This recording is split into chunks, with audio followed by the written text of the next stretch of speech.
Assalamualaikum warahmatullahi wabarakatuh. Halo teman-teman, kembali lagi dengan saya Rangaditya Basa NPM 014 dari kelas A Manajemen Fakultas Ekonomi dan Bisnis Universitas Siliwangi. Pada kesempatan kali ini saya akan membuat video yang kedua, yang dimana tugas ini juga merupakan tugas akhir semester ataupun ujian akhir semester dari mata kuliah Manajemen Operasional 2. Nah, pada kasus kali ini saya akan membahas kasus A, Health and Safety Environment, yang berjudul Kebakaran Kilang Minyak di PT Pertamina dalam 4 tahun terakhir.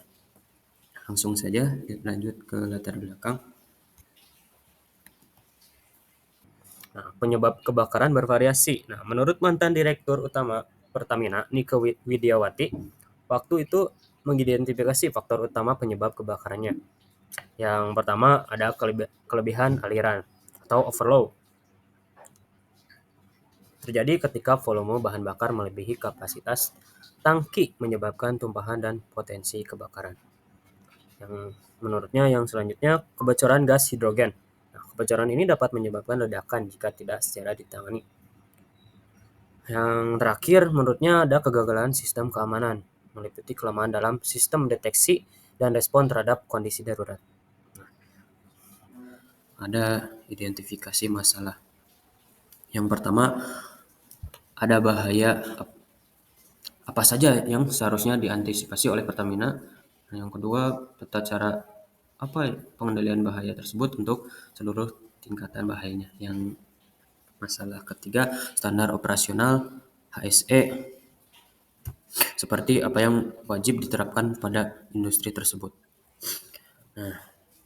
Yang pertama, ada bahaya yang harus diantisipasi oleh Pertamina.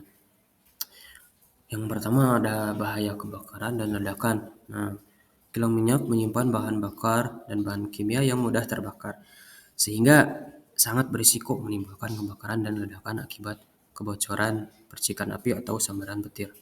Yang kedua, ada bahaya paparan zat berbahaya seperti gas beracun dan asap dari kebakaran itu dapat membahayakan kesehatan pekerja dan masyarakat sekitar.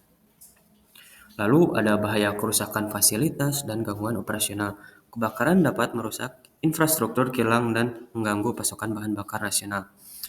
Yang keempat ada bahaya keselamatan kerja. Risiko cedera atau kematian pekerja akibat insiden kebakaran dan evakuasi darurat. Yang terakhir ada bahaya lingkungan. Polusi udara dan potensi kontaminasi tanah akibat tumpahan bahan bakar dan zat kimia tersebut. Lalu selanjutnya ada tata cara pengendalian bahaya untuk seluruh tingkatan bahaya. Tata cara yang pertama ada eliminasi dan substitusi, mengurangi penggunaan bahan berbahaya bila memungkinkan dan bisa mengganti dengan bahan yang lebih aman. Yang kedua ada engineering control atau pengendalian teknik. Sistem ini mendeteksi dini kebakaran dan gas bocor seperti menggunakan fire alarm dan gas detector. Lalu sistem pemadam otomatis, perawatan dan inspeksi rutin pada tangki dan pipa untuk mencegah kebocoran. Grounding dan proteksi petir untuk mencegah sambaran petir. Lalu ada administrative control, pengendalian administratif, yaitu SOP, pengoperasian dan pemeliharaan yang ketat. Lalu pelatihan HSE untuk pekerja dan simulasi tanggap darurat. Pembatasan akses ke area berbahaya tersebut saat perawatan atau pembersihan tangki. Lalu selanjutnya ada penggunaan alat pelindung diri atau APD. Pekerja itu wajib menggunakan APD lengkap seperti helm, pelindung pernapasan, pakaian tahan api saat bekerja di area yang berisiko tinggi. Yang terakhir ada tanggap darurat dan evakuasi. Harus ada tim pemadam kebakaran internal dan koordinasi dengan pemadam kebakaran lokal, rencana evakuasi dan komunikasi darurat yang jelas untuk pekerja dan masyarakat sekitar. Lanjut ke masalah yang ketiga. Yang ketiga ada standar operasional HSE yang wajib diterapkan pada industri kilang minyak tersebut. Yang pertama ada sistem manajemen keselamatan dan kesehatan kerja, yaitu sesuai regulasi pemerintah dan standar internasional. Yang kedua ada standar operating procedure (ASE) yang mencakup pengendalian risiko kebakaran dan ledakan, prosedur infeksi dan pemeliharaan peralatan, prosedur kerja aman dan pelatihan health safety environment yang berkala. Yang ketiga ada pengawasan dan audit HSE secara rutin. Nah, ini itu untuk memastikan kepatuhan dan efektivitas pengendalian bahaya tersebut. Selanjutnya ada sistem pelaporan dan investigasi insiden.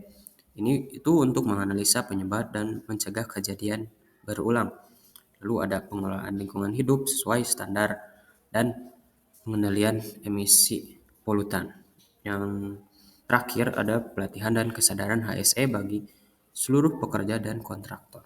Nah, implementasi standar ini dan pengendalian tersebut sangat penting untuk mencegah insiden kebakaran yang berulang dan meminimalkan dampak bagi pekerja fasilitas dan masyarakat sekitar.